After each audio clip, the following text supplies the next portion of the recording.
Aziz, pemuda kaya raya, tak pernah menyangka hidupnya berubah setelah bertemu kakek pemulung yang ternyata menyimpan rahasia besar tentang ayahnya dan masa lalu keluarganya. Apakah kebenaran bisa mengalahkan kekuasaan yang dibangun dari kebohongan? Like, share, dan subscribe di channel ini ya. Semoga kalian sehat selalu dan rezekinya lancar, komen amin di bawah. Jangan lupa tonton sampai akhir, karena kisah ini penuh makna dan kejutan. Langit kota Jakarta malam itu berwarna kelabu, lampu-lampu gedung pencakar langit menyala terang, beradu dengan kilat yang sesekali menyambar di antara awan mendung. Di jalanan utama, mobil-mobil mewah meluncur cepat, seolah tak peduli pada mereka. Yang berjalan di tepi trotoar, menunduk di bawah hujan yang semakin deras. Aziz duduk di dalam mobil sport hitam, mengilapnya, memandangi kaca jendela yang dihiasi butir-butir air. Dari luar, hidupnya tampak sempurna anak tunggal dari pengusaha sukses, lulusan luar negeri, tampan, mapan, dan dielu-elukan sebagai penerus kejayaan perusahaan keluarganya.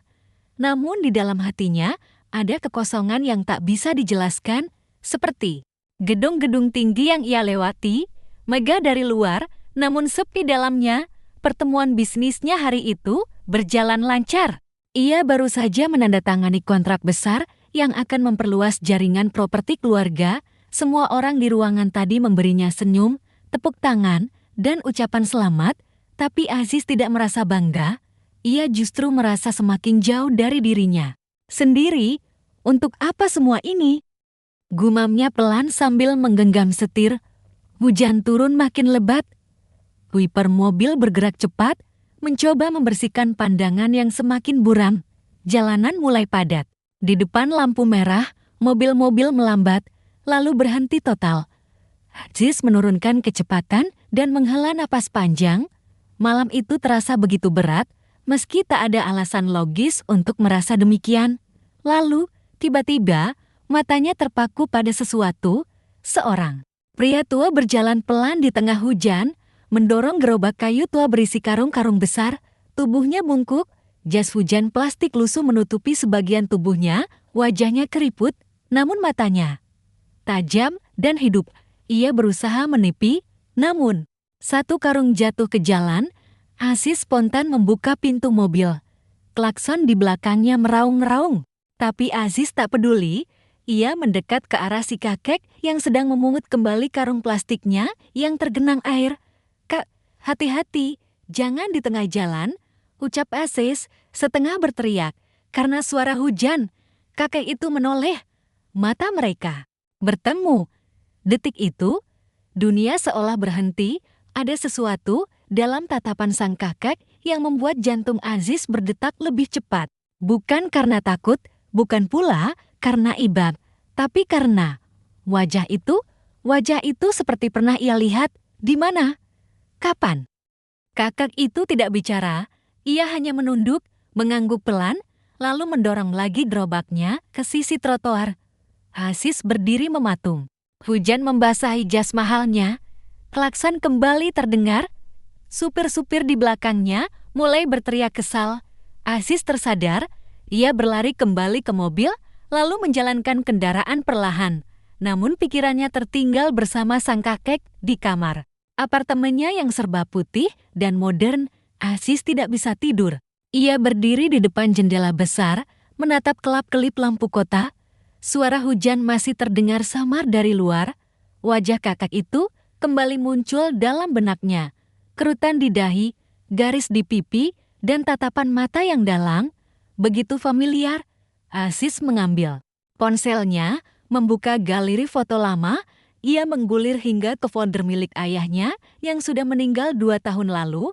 Di antara ratusan foto acara keluarga dan bisnis, ia menemukan satu gambar lawas.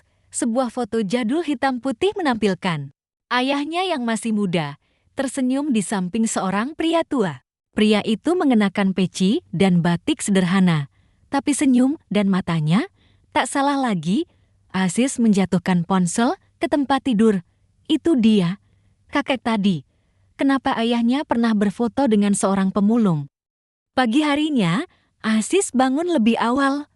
Ada sesuatu yang mengusik hatinya. Ia tak lagi memikirkan pertemuan bisnis, laporan keuangan, atau jadwal meeting. Yang ada hanya satu, ia harus menemukan kakek itu lagi. Ia mengenakan hoodie abu-abu dan celana kasual, meninggalkan mobil mewahnya. Ia memilih berjalan kaki menyusuri jalur tempat pertemuan malam tadi terjadi. Jalanan masih basah, tapi matahari mulai menyinari permukaan aspal. Di setiap tikungan, Aziz mencari. Ia menatap ke arah tumpukan kardus, bangku jalanan, bahkan lorong-lorong sempit antara toko. Namun sang kakek tidak terlihat. Aziz bertanya pada seorang pedagang kaki lima. "Pak, pernah lihat kakek pemulung yang biasa dorong gerobak besar lewat sini? Yang jalannya agak bungkuk itu?" "Wah, sering mas. Biasanya lewat sore hari, bawa karung besar, baik orangnya," jawab si pedagang sambil membalikkan gorengan di atas wajan. Aziz mengangguk. Ia berjanji dalam hati akan kembali sore nanti. Hari itu, Aziz membatalkan semua agenda. Ia pulang ke apartemen dan duduk termenung. Di hadapannya, foto sang ayah dan si kakak terbentang di atas meja. Pertanyaan-pertanyaan mulai membanjiri pikirannya. Siapa sebenarnya kakek itu?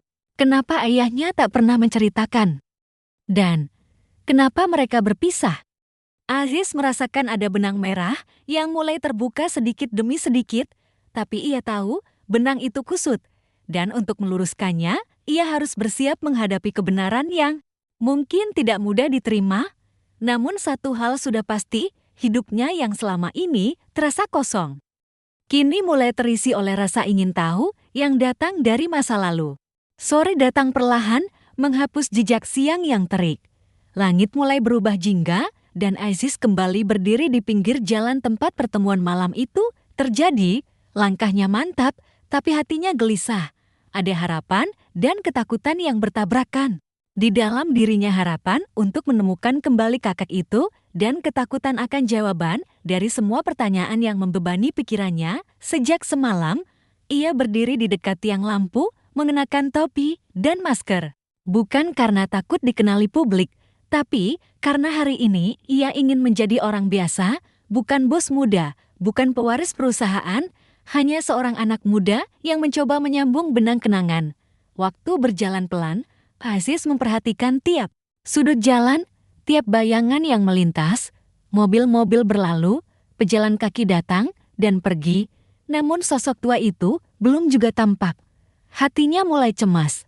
Apakah kakek itu hanya muncul sesekali? Atau jangan-jangan ia sudah berpindah tempat? Hingga akhirnya, saat langit mulai gelap dan lampu jalan menyala, Aziz melihat sosok itu. Gerobak tua dengan roda bunyi berderit. Karung besar menumpuk di atasnya, tubuh bungkuk dan langkah tertatih. Aziz menahan napas. Kakek itu masih mengenakan jas hujan plastik yang kini telah mengering dan berubah warna kekuningan. Wajahnya menunduk, konsentrasi penuh pada jalanan yang tidak rata. Aziz segera berjalan mendekat. Kali ini lebih pelan. Ia tidak ingin mengejutkan atau membuat sang kakek merasa terganggu. "Kak," panggilnya pelan dari jarak sekitar 5 meter. Kakek itu berhenti. Ia menoleh. Mata tuanya memandang tajam, lalu sedikit menyipit. Aziz melangkah lebih dekat, mengangkat sedikit masker wajahnya. "Ini saya yang semalam bantuin waktu karungnya." Jatuh, ucap Aziz, canggung. Kakek itu mengangguk pelan, lalu mengucapkan satu kalimat yang langsung menusuk ke dasar hati Aziz. "Kamu mirip sekali sama dia." Aziz menelan ludah. "Maksud kakek, mirip siapa?" "Temanku dulu. Sudah lama sekali," jawab sang kakek, sambil kembali mendorong gerobaknya ke arah trotoar. Aziz langsung ikut berjalan di sampingnya. Ia mencoba mencocokkan langkah, tak ingin terlihat seperti orang yang hanya kasihan. "Namanya siapa, Kek?" "Teman kakek yang saya mirip itu." Sang kakek tersenyum samar. "Namanya Haris. Kami pernah seperti saudara." Aziz tercekat. Haris adalah nama ayahnya. Mereka berhenti di bawah jembatan layang. Di sana, kakek itu menurunkan satu karung, mengeluarkan sebotol air minum, dan sepotong roti kering. "Maaf ya, mas, saya nggak bisa tawarin apa-apa selain tempat duduk dari kardus ini," ujar sang kakek sambil menggelar tikar plastik. Aziz duduk, Untuk pertama kalinya dalam hidupnya, ia duduk bersila di bawah jembatan layang, di antara suara kendaraan dan bau sampah basah. Tapi anehnya, ia merasa nyaman, bahkan damai. "Nama kakek siapa?" tanya Aziz akhirnya. "Orang-orang di sini panggil saya Pak Sabar," jawabnya sambil menyesap air. Aziz terdiam. Nama itu tidak asing. Dulu, saat kecil, ia pernah mendengar nama itu disebut oleh ibunya sekilas saat ibunya sedang bertengkar dengan ayahnya, tapi waktu itu ia terlalu kecil untuk mengerti konteksnya. Aziz mengambil ponsel dari saku lalu menunjukkan foto hitam putih yang tadi malam ia temukan. "Kakak kenal orang ini?" tanyanya pelan. Pak Sabar menatap layar ponsel.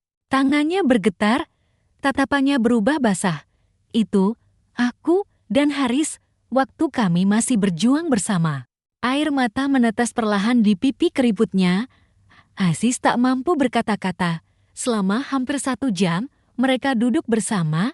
Pak Sabar mulai bercerita perlahan tentang masa-masa dulu ketika ia dan Haris muda bekerja keras membangun usaha dari nol. Tentang kesederhanaan, kejujuran, dan mimpi besar. Tapi di tengah cerita, suara Pak Sabar mulai bergetar sampai satu hari, semuanya berubah. "Ada orang-orang yang ingin menjatuhkanku, menuduhku mencuri uang perusahaan, dan Haris dia tidak membelaku." Aziz menunduk. Hatinya remuk. "Sejak itu, aku pergi. Aku tinggalkan semuanya. Aku pikir, biarlah. Mungkin memang hidup begini takdirku." Hening menyelimuti udara. Aziz ingin bicara, tapi tak tahu harus mulai dari mana. Ia merasa marah, kecewa, dan bersalah semuanya. Sekaligus sekek. "Aku anaknya Haris," ucapnya pelan. Pak Sabar menoleh, matanya melebar. "Aku Aziz, anak semata wayangnya." Pak Sabar terdiam lama, lalu tersenyum. Bukan senyum biasa, senyum yang menyimpan luka dan harapan yang pernah terkubur. "Pantas-pantas wajahmu tak asing." Haris merasakan hatinya bergetar. Ia ingin meminta maaf, meski bukan dirinya yang berbuat salah. Ia ingin melakukan sesuatu, memperbaiki sesuatu. Tapi ia belum tahu caranya. "Besok boleh aku temui kakak lagi?" tanya Aziz sebelum beranjak. Pak Sabar mengangguk. "Kalau kamu memang berniat mencari kebenaran, maka besok dan hari-hari setelahnya akan jadi awal yang panjang." Di tengah malam yang kembali turun, Aziz berjalan pulang dengan hati yang jauh lebih berat dari sebelumnya. Tapi untuk pertama kalinya, ia merasa berada di jalan yang benar. Dan ia tahu, ini baru permulaan. Pagi itu, udara Jakarta terasa lebih bersahabat.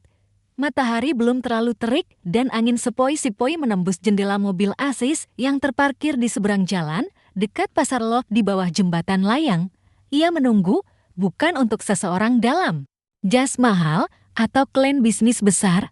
Ia menunggu seorang kakak pemulung yang semalam memberinya cerita yang mengubah cara pandangnya tentang hidup. Dan tentang ayahnya sendiri, Aziz memegang sekantong plastik berisi 2 bungkus roti hangat dan sebotol teh manis. Ia tahu mungkin pemberiannya tak seberapa, tapi entah kenapa ia merasa gugup, seperti akan bertemu guru besar yang akan mengujinya dengan pertanyaan hidup, bukan logika ekonomi. Tak lama, gerobak berderit itu datang dari ujung jalan. Aziz langsung keluar dari mobil dan menyapa. "Pagi." Pak Sabar tersenyum. Wah, masa Aziz datang lagi. Keduanya duduk di tempat yang sama seperti kemarin di bawah jembatan, di atas tikar plastik dengan aroma khas kota yang sibuk. Aziz menyerahkan roti dan teh, dan Pak Sabar menerimanya dengan anggukan hangat. "Terima kasih, Mas Gus, sudah lama saya gak makan roti segar begini." Aziz hanya mengangguk. Ia tidak ingin membuat momen itu terasa seperti belas kasihan. Ia hanya ingin hadir tulus. Beberapa menit mereka makan dalam diam. Lalu, dengan pelan, Aziz membuka percakapan. "Akah masih ingat jelas waktu-waktu kerja sama dengan ayah saya?" Pak Sabar mengangguk, mengunyah perlahan. "Tentu, kami membangun dari nol. Dulu, belum ada yang percaya kami bisa besar. Tapi kami berdua punya keyakinan. Haris itu ambisius tapi dia baik. Terlalu baik sampai akhirnya dimanfaatkan orang dekat. Aziz menatap wajah keriput itu, ada kepedihan yang tak bisa disembunyikan. Mata Pak Sabar seperti menyimpan ratusan lembar kenangan yang tak pernah dibuka kembali. Siapa yang memanfaatkan? Tanya Aziz perlahan. Pak Sabar meletakkan sisa roti di plastik, lalu memandang lurus ke depan. Pamannya kamu, Pak Syahdan, dia pintar, tapi licik. Diam-diam dia ambil alih kendali keuangan, lalu saat semua mulai besar, dia fitnah saya. Katanya saya gelapkan dana proyek. Padahal semua uang itu saya simpan di rekening bersama. Ada bukti, tapi Haris. Dia ragu, dia diam. Aziz mengepal tangannya. Nama pamannya memang selalu ada di tiap dokumen penting perusahaan. Selama ini, ia dianggap tangan kanan ayahnya, tapi Aziz tahu, pamannya juga keras dan penuh rahasia, jadi ayah membiarkan kakek dijatuhkan begitu saja. Pak Sabar mengangguk, dia terlalu takut kehilangan semuanya yang sudah kami bangun, jadi dia memilih diam. Mungkin menyesal, tapi waktu tak bisa diputar. Aziz menunduk, ia ingin membela ayahnya, tapi cerita itu terlalu masuk akal, dan lebih dari itu tatapan Pak Sabar terlalu jujur untuk dianggap bohong. Saya pikir, saya kenal ayah saya. Lirih Aziz, kamu kenal dia yang jadi ayahmu, tapi saya kenal dia sebagai sahabat. Kita semua punya dua wajah, Aziz, dan hanya waktu yang bisa membuka wajah yang tersembunyi. Aziz merasa dadanya sesak. Ia melihat gerobak Pak Sabar penuh dengan botol plastik bekas, kardus sobek, dan kaleng-kaleng penyok, benda-benda yang mungkin dibuang oleh orang sekelas dirinya, namun dikumpulkan dengan hormat oleh lelaki tua ini. Kenapa kakak nggak pernah balas dendam? Nggak pernah bicara ke media, misalnya? Pak Sabar tertawa pelan. Dendam hanya membuat kita kehilangan arah. Dulu saya marah, sangat marah. Tapi setelah Haris meninggal, saya sadar. Apa gunanya saya mengotori sisa hidup saya dengan kebencian? Aziz, terdiam lelaki yang hidup di jalan, makan dari sisa, dan botol bekas, bisa memiliki kedamaian yang tak pernah ia temukan dalam rumah mewahnya sendiri. Pelajaran itu menghantam keras. Hari itu, Aziz memutuskan tidak pulang. Ia menemani Pak Sabar memungut botol, menyusuri lorong-lorong pasar, menawar harga dengan pengepul, dan sesekali tertawa mendengar candaan para pemulung lain. Orang-orang memandang mereka aneh, tapi Aziz tak peduli. Ia bahkan ikut makan siang. Dengan nasi bungkus seadanya, duduk di pinggir selokan, dan untuk pertama kalinya dalam hidupnya, makanan itu terasa benar-benar enak. Menjelang sore, ketika langit mulai berubah jingga, Pak Sabar menatap Aziz serius. Kamu anak baik, Aziz, tapi jangan cepat tergerak oleh emosi. Kalau kamu ingin menggali lebih jauh, kamu harus siap, karena tidak semua kebenaran itu menyenangkan untuk didengar. Aziz mengangguk. Aku ingin tahu semuanya, Kek. Bahkan, kalau itu akan mengubah caraku melihat keluarga sendiri. Pak Sabar menepuk pundaknya. Kalau begitu, mulai besok, kita akan bicara lebih dalam tentang masa lalu, tentang siapa sebenarnya keluargamu, dan tentang warisan yang tak hanya berupa uang. Aziz menatap ke arah matahari terbenam. Iya, tahu, ini bukan sekadar pencarian tentang masa lalu, ini tentang siapa dirinya, dan siapa ia akan menjadi ke depan, dan semuanya dimulai dari sepotong roti dan percakapan pertama di bawah jembatan. Aziz menghabiskan malam itu dengan mata terbuka, berbaring di tempat tidur empuk yang seolah tak mampu menenangkan pikirannya. Di dalam kamar luas dengan interior modern, ia justru merasa asing, seolah hidupnya yang tampak sempurna ini dibangun di atas fondasi yang retak, dan retakan itu kini mulai terlihat jelas. Ia teringat kembali percakapan dengan Pak Sabar sore tadi. Tatapan mata tua yang penuh luka, namun tetap menyimpan ketegaran. Setiap kalimat yang keluar dari mulut kakek itu terasa seperti pecahan-pecahan puzzle yang selama ini hilang dari hidupnya. Pagi harinya, Aziz membuka lemari tua di kamar ayahnya. Lemari yang tak pernah disentuhnya sejak kematian Haris 2 tahun lalu. Dengan hati-hati, ia membuka satu persatu laci membuka dunia yang selama ini tersembunyi. Di antara tumpukan map, ia menemukan album foto lama, catatan tulisan tangan. dan beberapa dokumen kuno yang sebagian besar sudah menguning. Ia menatap satu foto yang langsung menarik perhatiannya. Ayahnya dan Pak Sabar duduk berdampingan di depan sebuah rumah kayu sederhana. Keduanya masih muda, senyum mereka tampak tulus, seakan dunia saat itu masih bersih dari pengkhianatan dan keserakahan. Aziz menelusuri foto-foto lain, beberapa menunjukkan pembangunan kantor pertama perusahaan keluarga. Di salah satu foto, ada tulisan kecil di belakangnya, "Kita mulai dari nol. Aku dan Sabar, kedua sahabat." Satu mimpi Aziz tertegun. Jadi memang benar, semua dimulai dari dua orang, bukan satu. Tak puas hanya dengan foto, Aziz pergi ke rumah masa kecilnya, sebuah rumah besar di kawasan elit yang kini dihuni oleh ibunya sendirian. Ibunya, Bu Rima, menyambut dengan pelukan hangat, meski terlihat sedikit terkejut melihat anaknya datang tanpa sopir atau asistennya. "Ada apa, Nak? Tumben datang pagi-pagi begini?" tanya Bu Rima sambil menyuguhkan teh hangat di ruang tamu. Aziz menatap wajah ibunya. Ia ingin langsung menanyakan semua, tapi hatinya menahan.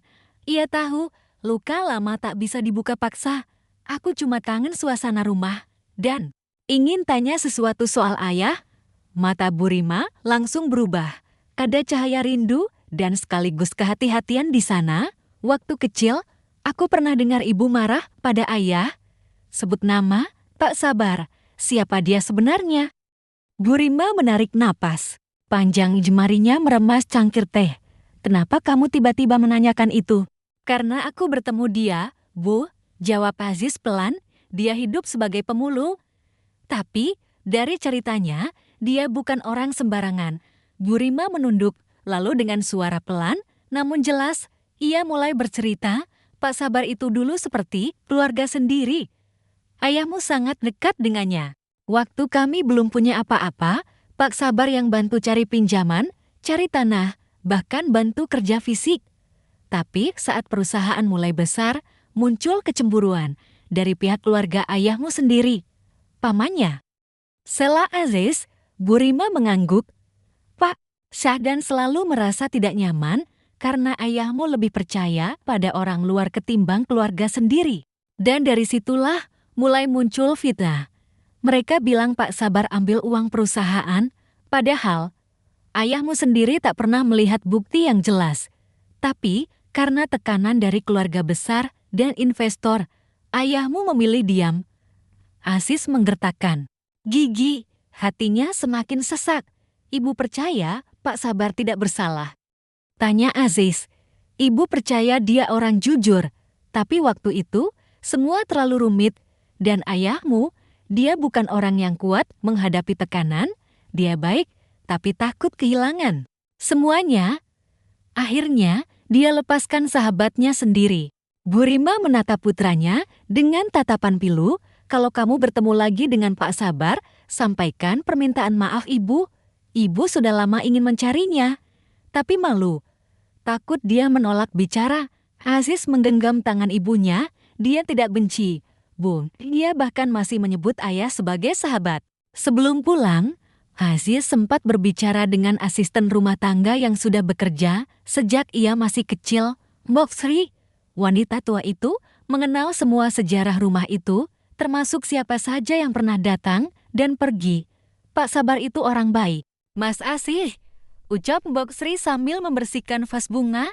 "Saya masih ingat, tiap hari Jumat, beliau selalu bawain makanan buat semua pekerja proyek, padahal waktu itu belum ada uang lebih. Kenapa semua orang diam waktu beliau dituduh?" Mbok Sri menatap langit-langit sebentar, lalu menjawab pelan. "Karena yang bicara, Mas, itu yang punya kuasa. Yang lain hanya bisa ikut. Dan saya cuma pembantu." Aziz mengangguk pelan. Hatinya semakin mantap. Ia tahu sekarang bahwa kebenaran bukan hanya tentang bukti tertulis, tapi tentang suara-suara kecil yang selama ini dibungkam oleh kekuasaan dan ketakutan. Malam harinya, Aziz menulis di jurnalnya hal yang sudah lama tak ia lakukan. "Ayah, kalau ayah masih hidup, aku ingin tanya langsung. Tapi sekarang aku hanya bisa menerka lewat potongan-potongan cerita, dan dari semua itu, satu hal pasti, Pak Sabar tidak layak dibuang seperti sampah. Ia bagian dari sejarah kita, dan aku akan mengangkatnya kembali dari tempat di mana kita menjatuhkannya. Langit senja menyemburatkan warna oranye kemasan saat Aziz kembali melangkah ke bawah jembatan layang tempat biasa ia menemui Pak Sabar.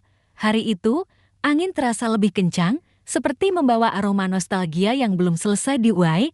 Gerobak tua itu sudah terparkir di sudut trotoar, dan Pak Sabar sedang duduk di atas kursi dari kayu bekas, menatap langit seperti sedang menunggu seseorang.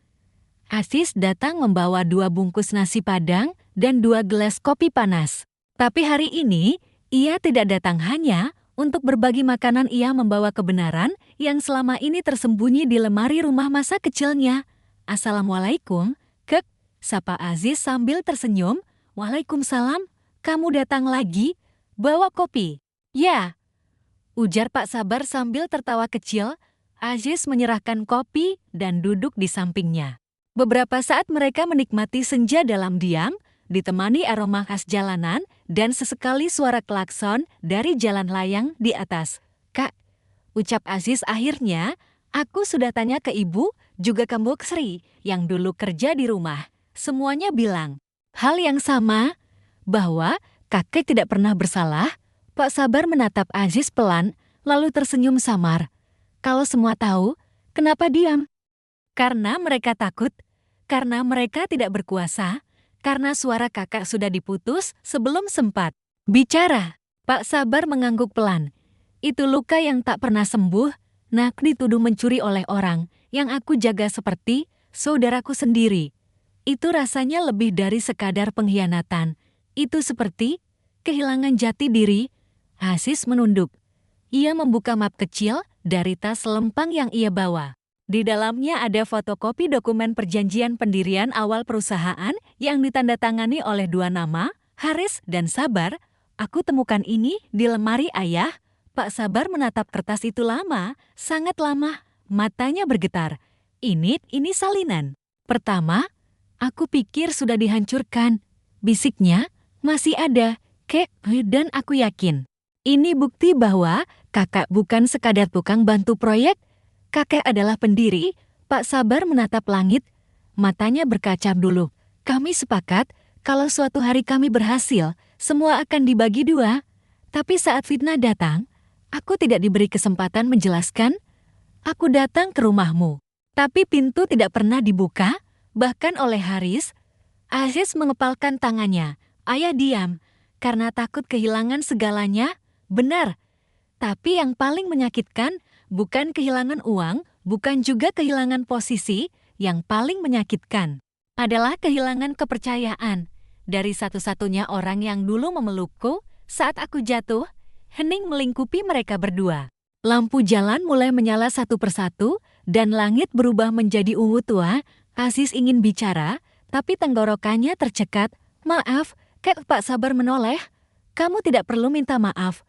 Kamu tidak salah. Kamu bahkan datang dan duduk di sini.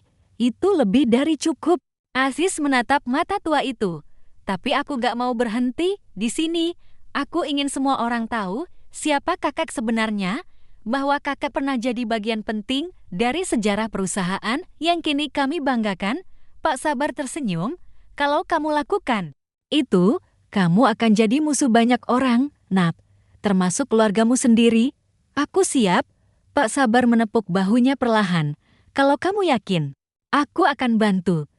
Tapi kamu juga harus tahu, semakin kamu menggali, semakin banyak luka yang akan kamu temui, dan tidak semua luka bisa sembuh hanya dengan kebenaran." Aziz mengangguk. Keesokan harinya, Aziz mulai mencari dokumen keuangan lama. Ia masuk ke ruang arsip kantor pusat perusahaan dan meminta izin untuk meneliti berkas-berkas sejarah perusahaan. Tentu saja, beberapa staf heran dan mempertanyakan tujuannya, tapi Aziz hanya menjawab singkat, "Saya hanya ingin tahu dari mana semuanya dimulai." Di ruang yang dingin dan berdebu itu, ia menemukan satu bundel laporan keuangan dari masa awal perusahaan berdiri, dan di dalamnya ia menemukan beberapa bukti mencurigakan ada aliran dana masuk dari rekening atas nama Sabar, tapi kemudian dihapus dalam laporan akhir tahun. Aziz menyalin semua itu di tempat berbeda. Ia mulai mencari tahu keberadaan notaris yang menandatangani perjanjian awal perusahaan. Setelah melalui beberapa telepon dan koneksi, ia akhirnya menemukan seorang pensiunan notaris tua bernama Pak Pranoto di pinggiran kota Depok. Saat bertemu, Pak Pranoto mengaku ingat dengan Haris dan Sabar. Dulu mereka berdua datang pakai motor, bebek, bawa map besar, dan semangat besar. Saya ingat betul karena mereka tidak pernah minta negosiasi aneh-aneh, jujur, lurus, dan percaya. Aziz menunjukkan salinan perjanjian itu. Pak Pranoto memeriksa dan mengangguk. Ini salinan saya. Sah. Aziz menarik napas dalam-dalam. Ia tahu langkah selanjutnya tidak akan mudah karena ia akan menghadapi orang yang selama ini ia anggap paman. Sendiri Pak Syahdan, orang yang selama ini memegang kekuasaan besar atas perusahaan. Dan dari semua cerita, mungkin dalang utama dari hilangnya nama Pak Sabar dalam sejarah. Aziz kembali menemui Pak Sabar malam harinya. Ia duduk di tempat biasa, lalu menyerahkan semua dokumen yang telah ia salin. Pak Sabar membacanya perlahan. Di ujung bacaan, ia menatap Aziz, tak berkata-kata. Sekarang saatnya kakak kembali ke tempat yang seharusnya, ujar Aziz mantap. Pak Sabar menunduk, lalu berbisik lirih.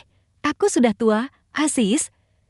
Tapi kalau kamu siap membawa kebenaran ini ke depan, aku akan berdiri di belakangmu, sekalipun dunia membenciku. Aziz menggenggam tangan Pak Sabar. Kita tidak melawan dunia, Kek. Kita hanya ingin menata ulang cerita yang pernah disimpangkan, dan malam itu, di antara riuh kendaraan dan kelam lampu jalanan, dua generasi yang terpisah waktu bersekutu dalam satu niat mengembalikan nama yang pernah dihapus. Pagi itu, kantor pusat perusahaan keluarga Aziz tampak lebih sibuk dari biasanya. Lobi dipenuhi, lalu lalang staf dengan jas rapi dan berkas-berkas penting di tangan. Namun, tidak satupun yang tahu bahwa pagi ini sebuah percakapan akan mengguncang fondasi kekuasaan yang selama ini mereka anggap kokoh. Aziz melangkah tenang menuju ruang rapat direksi. Di tangannya, ia membawa map berisi salinan dokumen pendirian awal perusahaan, laporan keuangan lama, dan pernyataan tertulis dari notaris pensiunan. Pak Pranoto, dokumen-dokumen itu bukan sekadar kertas. Bagi Aziz, itu adalah suara yang pernah dibungkam, jejak yang sengaja dikubur. Pagi, Aziz sapa seorang wanita muda dari tim legal. Aziz hanya mengangguk singkat. Di ruang rapat, duduklah 5 orang penting perusahaan, termasuk pamannya Pak Syahdan dengan jas abu-abu khasnya dan tatapan tajam seperti biasa. Ia tersenyum saat Aziz masuk. Keponakanku datang juga, sudah siap bahas rencana ekspansi ke luar negeri. Aziz menarik napas panjang, lalu meletakkan map di atas meja. Maaf, Paman, hari ini aku tidak membahas ekspansi, aku ingin membicarakan asal-usul perusahaan ini. Semua yang hadir menoleh. Pak Syahdan menyipitkan mata. Apa maksudmu? Aziz membuka dokumen satu persatu. Ia menjelaskan secara singkat tentang keterlibatan Pak Sabar di awal pendirian perusahaan, tentang penghapusan nama secara tidak sah, dan tentang adanya manipulasi dalam laporan keuangan lama. Ruangan seketika hening. Aku juga sudah bertemu langsung dengan notaris yang dulu mengesahkan perjanjian ini, tambah Aziz. Dia mengakui dokumen ini sah, dan Pak Sabar adalah pendiri, bukan sekadar pekerja. Pak Syahdan meletakkan kacamata ke atas meja. Aziz, kamu masih muda dan terlalu lugu. Aziz menatapnya langsung. Lugu karena ingin keadilan. Keadilan? Pak Syahdan tertawa pendek. Perusahaan ini berdiri karena kerja keras dan strategi. Jangan naif. Dunia bisnis tidak diatur oleh perasaan. Kalau semua orang baik harus ikut duduk di sini, kita akan tenggelam oleh romantisme sejarah. Justru karena sejarah dilupakan, kita kehilangan arah. Balas Aziz, kalau kakek itu tidak dibuang, mungkin kita tidak perlu menanggung dosa ini sampai sekarang. Pak Syahdan bersandar di kursinya, lalu menyilangkan tangan. Kamu tahu apa yang kamu pertaruhkan dengan membawa ini ke rapat direksi? Aziz mengangguk.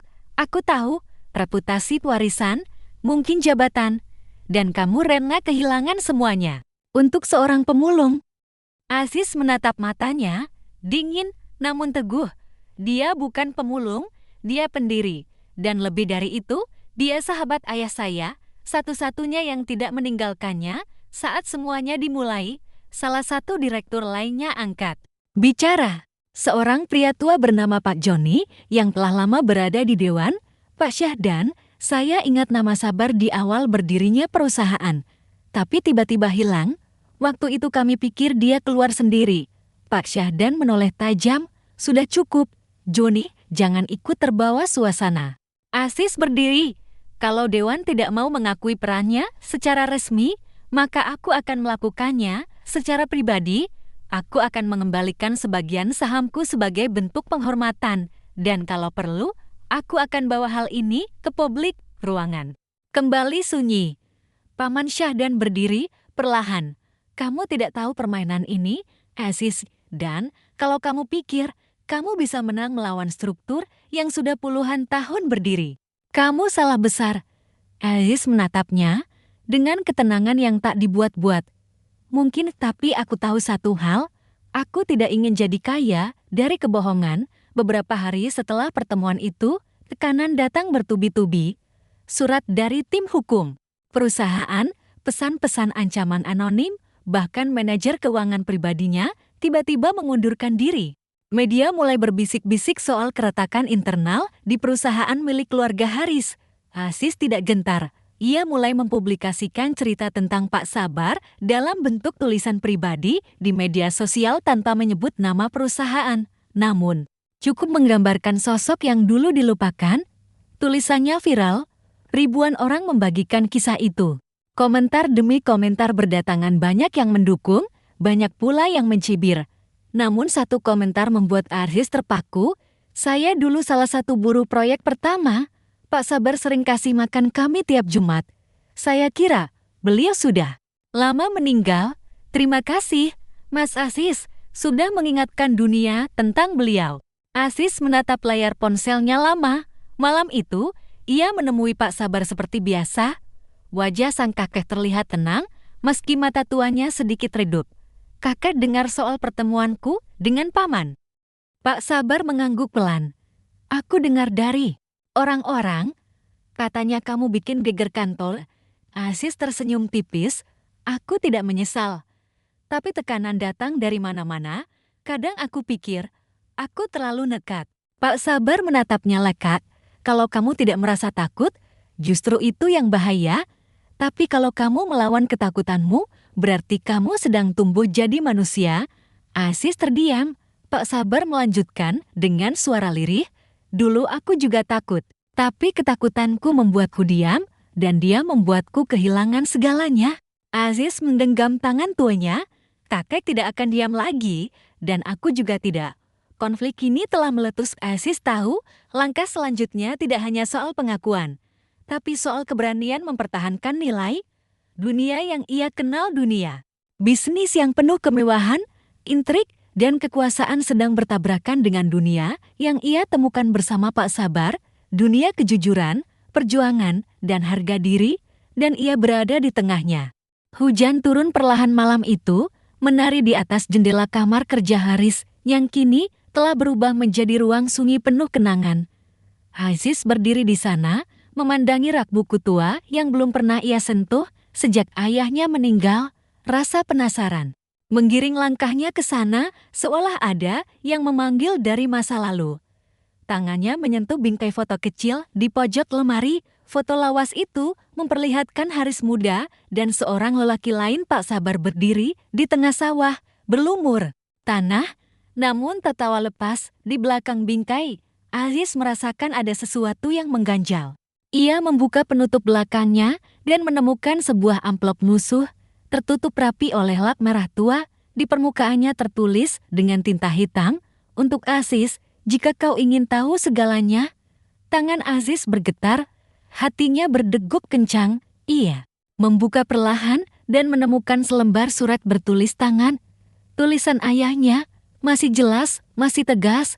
"Anakku, Aziz, jika kau membaca ini, berarti waktu telah mempertemukanmu dengan masa lalu yang tak pernah sempat ayah ceritakan. Ada satu kebenaran yang selalu ayah simpan, bukan karena ayah ingin berbohong, tapi karena ayah terlalu takut kehilangan semuanya termasuk dirimu. Dulu, ayah dan Pak Sabar memulai segalanya bersama. Ia bukan sekadar rekan bisnis, ia adalah saudara, penyelamat. Bahkan, ia pernah menyelamatkan nyawa ayah dari kecelakaan proyek di hutan saat kami survei lokasi pertama pembangunan. Tapi ketika semuanya mulai besar, keluarga kita menekan ayah, pamannya kamu, Syahdan, mengancam akan menarik seluruh investor dan memutus jaringan jika ayah terus mengikut sertakan Pak Sabar. Lalu datanglah fitnah, uang yang hilang, catatan keuangan yang dimanipulasi. Ayah tahu itu bukan ulah Pak Sabar, tapi ayah diam, bukan karena ayah tidak percaya dia, tapi karena ayah lemah dan keputusasaan membuat ayah kehilangan keberanian. Sejak hari itu, ayah hidup dalam rasa bersalah, dan setiap malam, ayah selalu berharap bisa memutar waktu dan berkata satu hal pada Sabar, maafkan aku, saudaraku. Aziz, jika kau bisa menemukan Sabar, tolong sampaikan permintaan maaf ini, dan jika kau bisa, kembalikan namanya, bukan hanya di dokumen, tapi di hati keluarga kita, karena warisan sejati bukanlah uang, tapi keberanian untuk menebus kesalahan. Ayah Aziz menahan napas. Air mata yang ia tahan sejak lama, akhirnya tumpah. Surat itu bukan hanya bukti pengakuan, tapi juga permintaan terakhir, sebuah warisan yang penuh luka. Keesokan paginya, dengan mata yang masih sembab, Aziz menemui ibunya. Ia memperlihatkan surat itu. Bu Rima membaca dengan pelan, bibirnya gemetar. Lalu ia menangis dalam diam. Selama ini, aku tahu ayahmu menyesal, tapi aku tidak tahu bahwa penyesalannya sebesar ini, ujar Bu Rima pelan. Ibu, aku ingin baca surat ini langsung di depan Pak Sabar, kata Aziz tegas. Ibu mengangguk. Kalau begitu, biar ibu ikut. Sore harinya, hujan masih rintik saat mereka tiba di tempat. Biasa Pak Sabar duduk, kali ini tak hanya Aziz dan ibunya, tapi juga Mbok Sri, bahkan beberapa staf kantor yang dulu pernah bekerja saat awal pendirian perusahaan. Aziz menghampiri Pak Sabar dan duduk di hadapannya. Kek, ucapnya sambil menatap mata tua itu. Ayahku dia menulis sesuatu, dan aku rasa kakek harus mendengarnya. Pak Sabar hanya mengangguk. Aziz membuka amplop perlahan, lalu membaca surat itu keras-keras. Setiap kata mengalir seperti hujan, menembus dada semua yang hadir. Saat Aziz sampai di bagian terakhir kembalikan namanya, isak tangis Bu Rima pecah, bahkan Mbok Sri yang selama ini tabah, tak kuasa menahan air matanya. Pak Sabar menunduk, hening panjang, lalu ia berkata, Haris akhirnya bicara juga, meski lewat surat.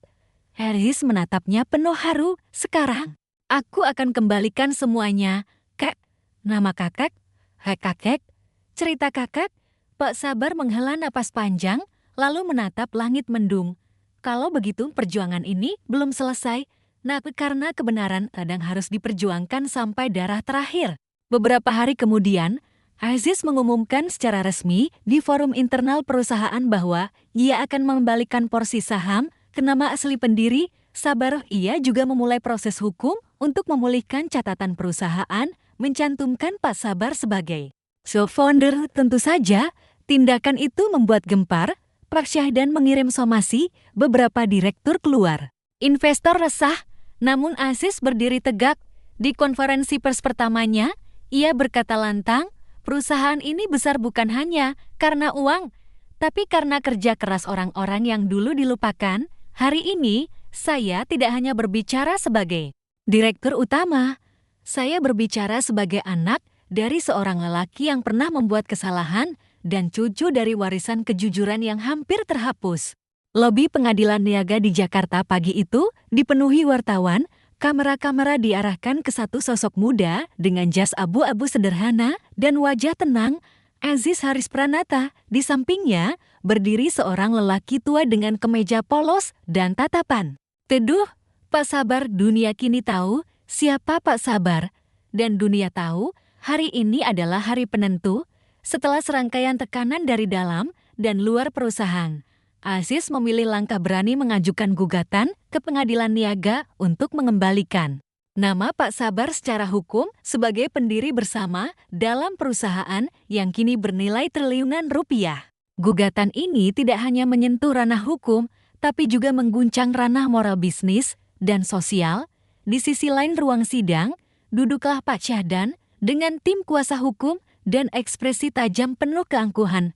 Di wajahnya, tak terlihat sedikit pun rasa bersalah, hanya dingin, seperti tembok yang sudah terlalu lama berdiri dan tak bisa digoyahkan.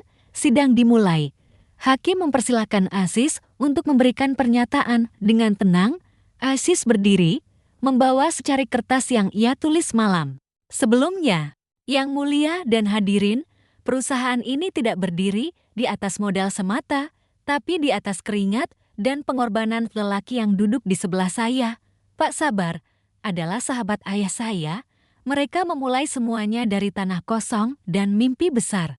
Tapi dalam perjalanan, kekuasaan dan ambisi membuat kebenaran diputar, nama dihapus, dan orang yang seharusnya dihormati justru dipinggirkan. Saya di sini bukan hanya membawa dokumen. Saya membawa nurani karena saya percaya tak ada kesuksesan sejati jika dibangun di atas pengkhianatan. Suara Aziz tegas, namun suaranya bergetar saat menatap Pak Sabar. Dan jika saya harus kehilangan segalanya demi mengembalikan satu nama yang seharusnya tak pernah dihapus, saya siap. Ruang sidang sunyi. Saksi-saksi dihadirkan. Pak Pranoto, notaris tua, menyatakan di bawah sumpah bahwa perjanjian pendirian perusahaan ditandatangani bersama oleh Haris, dan Sabar Mboksri bersaksi bahwa ia menyaksikan kedekatan Pak Sabar dan Haris, bahkan bahwa Pak Sabar yang dulu menjaga Aziz saat kecil ketika Haris sibuk membangun perusahaan. Satu persatu kesaksian menguatkan cerita yang selama ini terkubur. Ketika giliran Pak Syahdan memberikan pembelaan, ia bicara panjang tentang aturan hukum, tentang saham, tentang keputusan bisnis yang demi keberlangsungan perusahaan. Tapi argumennya terdengar dingin, legalistik, tanpa empati. Ia menyebut bahwa Pak Sabar sudah menyerahkan diri secara diam-diam dan tidak pernah kembali menuntut haknya, tapi Aziz langsung menanggapi, bagaimana bisa menuntut hak jika bahkan untuk menjelaskan pun beliau tak diberi kesempatan. Pak Syahdan bungkam, di luar sidang, publik pecah, media sosial penuh dengan dukungan untuk Aziz dan Pak Sabar. Banyak mantan pegawai lama angkat suara. Mereka bercerita tentang kebaikan Pak Sabar yang dulu selalu memberi makan siang gratis saat proyek macet atau membantu membiayai pengobatan pekerja yang sakit. Satu video lama bahkan muncul, memperlihatkan Haris muda menyebut nama Sabar dalam pidato internal. Tanpa Sabar, saya tidak ada di sini. Dia bukan hanya rekan, dia adalah alasan saya bertahan. Video itu viral dan mengguncang opini publik lebih keras daripada argumen hukum manapun. Hari terakhir sidang, hakim membaca keputusan. Setelah mempertimbangkan bukti-bukti, saksi, dan fakta hukum yang terungkap, maka pengadilan menyatakan bahwa Sdn Sabar adalah salah satu pendiri sah perusahaan Pranata Group dan oleh karenanya berhak atas pengakuan hukum sebagai pendiri bersama. Pengadilan memerintahkan pencatatan ulang pada dokumen pendirian perusahaan serta pembagian porsi historis yang relevan sesuai aturan berlaku. Pak Sabar memejamkan mata, tangisnya jatuh tanpa suara. Haris memeluknya erat, bukan sebagai pemenang di ruang sidang, tapi sebagai anak yang berhasil menyambungkan kembali dua potong kisah hidup yang selama ini terputus. Pak Syahdan hanya menunduk.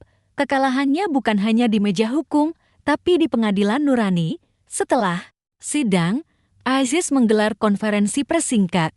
Ia berdiri di depan podium dengan kamera dan mikrofon mengarah padanya. Ini bukan tentang warisan, ini tentang kejujuran. Kita terlalu lama mengukur kesuksesan dari angka di rekening. Hari ini, saya belajar bahwa harga diri tidak punya nilai tukar, dan saya bangga bisa mengenal Pak Sabar dan menyebutnya bagian dari keluarga saya. Malam harinya, Aziz dan Pak Sabar kembali duduk di bawah jembatan bukan sebagai pemuda kaya dan pemulung, tapi sebagai dua manusia yang telah melalui badai. Bagaimana rasanya, Kek? Tanya Aziz. Pak Sabar tersenyum. Rasanya seperti menemukan kembali bagian diriku yang hilang. Aziz tertawa kecil. Sekarang saatnya kakak hidup dengan tenang. Pak Sabar menggelang. Aku tidak butuh kekayaan. Aku hanya butuh tempat yang jujur. Dan kamu sudah membuat tempat itu. Aziz memandangi jalan tanah yang berkelok itu dengan mata berkaca. Mobil hitamnya berhenti di depan sebuah warung kecil di pinggir sawah. Aroma tanah basah menyambut mereka, aroma yang begitu asing bagi sebagian orang kota, tapi sangat akrab bagi Pak Sabar. Kita sampai, Kak, ucap Aziz pelan. Pak Sabar menatap keluar jendela. Matanya tak bisa menyembunyikan getaran yang menyeruak dari dalam dada. Disinilah semuanya bermula, di sebuah desa kecil di lereng bukit, di mana ia dan Haris dulu membangun mimpi dari nol, dari kayu, lumpur, dan niat yang bersih. Mereka turun dari mobil. Anak-anak desa berlarian sambil berteriak gembira melihat mobil mewah yang jarang lewat. Seorang lelaki tua yang sedang menyiram tanaman menoleh, lalu terperangah. Itu Sabar, ya. Pak Sabar tersenyum dan melambaikan tangan. Mas Harun masih hidup ternyata. Keduanya tertawa dan langsung berpelukan. Aroma nostalgia langsung menyelimuti. Mereka berjalan menuju rumah tua berdinding papan yang telah lama kosong. Pak Sabar berdiri lama di depan pintu yang catnya telah mengelupas. Aziz membuka pintunya perlahan. Aroma kayu tua langsung menyeruak. Dulu, aku tidur di tikar di pojok sana, kata Pak Sabar sambil menunjuk. Haris sering mampir, duduk di lantai sambil bikin sketsa bangunan di buku bekas. Aziz mengamati setiap sudut ruangan, seolah ingin menangkap kembali bayangan masa lalu yang tertinggal di dinding-dinding ini. Kita bangun rumah ini lagi ya, Kak. Tapi bukan untuk tempat tinggal. Pak Sabar menoleh. Untuk apa? Untuk jadi tempat belajar. Kita ubah ini jadi pusat pelatihan usaha untuk anak-anak muda di desa yang ingin jadi wirausaha, tapi tidak tahu harus mulai dari mana. Pak Sabar terdiam. Kemudian senyumnya tumbuh perlahan. Jadi, kamu ingin mulai dari sini juga? Aziz mengangguk mantap. Karena aku sadar, yang kita bangun bukan cuma perusahaan, tapi nilai. Dan itu harus ditanam dari akar. Dalam waktu 2 bulan, rumah tua itu perlahan direnovasi, tapi tidak diubah menjadi bangunan mewah. Aziz sengaja mempertahankan banyak elemen kayu dan bentuk aslinya, agar cerita tempat itu tidak hilang. Namanya pun dipilih dengan penuh makna, Rumah Atar. Tempat di mana siapapun boleh belajar tentang usaha, tentang kejujuran, tentang jatuh dan bangkit. Aziz mengajak para profesional muda dari Jakarta untuk mengajar seminggu sekali dan menggaji mereka dari dana pribadinya. Pak Sabar sendiri menjadi pembicara utama setiap hari Jumat. Meski suaranya tidak lantang, tapi setiap kata mengandung bobot. Pengalaman yang tidak bisa diajarkan oleh buku. Suatu hari, seorang anak laki-laki berusia belasan mendekati Pak Sabar. Setelah sesi, kakak dulu beneran sahabat orang kaya, ya? Pak Sabar tersenyum. Kakek dan dia dulu sama-sama miskin. Tapi kami punya satu hal, kepercayaan. Anak itu terdiam. Kamu mau sukses? Anak itu mengangguk cepat. Kalau begitu, belajar percaya dulu, bukan cuma ke orang lain, tapi juga ke dirimu sendiri. Aziz menatap dari kejauhan, hatinya hangat. Suatu malam, saat keduanya duduk di teras rumah, dikelilingi suara jangkrik dan angin lembut pegunungan, Pak Sabar berkata lirih, kalau Haris masih hidup, mungkin dia akan bangga padamu. Aziz menoleh, menatap langit malam. Aku cuma menyambung yang belum sempat ia selesaikan, Cat. Pak Sabar mengangguk. Dan kau telah menyambungkannya dengan sangat baik. Keesokan harinya, sebuah surat tiba di rumah Akar, berkop resmi dari Kementerian Sosial dan Kementerian Pendidikan. Isinya penghargaan untuk inisiatif sosial transformasi desa yang digagas oleh Aziz Pranata dan Sabar Sutarjo. Aziz terdiam saat membacanya, lalu menatap Pak Sabar yang sedang menyapu halaman. Ia mendekat, menyerahkan surat itu. Pak Sabar membacanya pelan, kemudian ia hanya tersenyum, melipat surat itu, dan menyelipkannya di saku. Kalau kita terus melakukan kebaikan, pengakuan akan datang sendiri. Tapi yang paling penting adalah tetap melangkah meski tidak ada yang melihat. Tahun itu, untuk pertama kalinya, sejak ia mengenal bisnis, Aziz memutuskan untuk menutup kalender kerjanya lebih awal, bukan karena kelelahan, bukan pula karena kekalahan, tapi karena ia ingin menyaksikan sesuatu yang lebih besar daripada rapat pemegang saham atau presentasi ekspansi luar negeri. Hari itu, Rumah Akar merayakan ulang tahunnya yang pertama. Anak-anak desa memenuhi halaman. Beberapa orang tua duduk di bawah tenda sederhana, menyaksikan pertunjukan dari para peserta pelatihan. Ada yang membaca puisi, menjual produk lokal, bahkan mempresentasikan ide bisnis kecil dengan papan sederhana, dan spidol Aziz berdiri di pinggir panggung kecil bersama Pak Sabar. Kakek itu tampak lebih sehat, lebih cerah dari biasanya, dengan rambut putihnya yang tetap lebat dan mata yang memancarkan semangat yang tak pernah padam. Saat salah satu anak muda bernama Nino naik ke panggung, ia membacakan sebuah tulisan. Dulu aku kira sukses itu punya mobil, kantor, atau jas mahal. Tapi sekarang aku tahu, sukses itu bisa membuat orang lain berdiri, meski kita sendiri sedang duduk.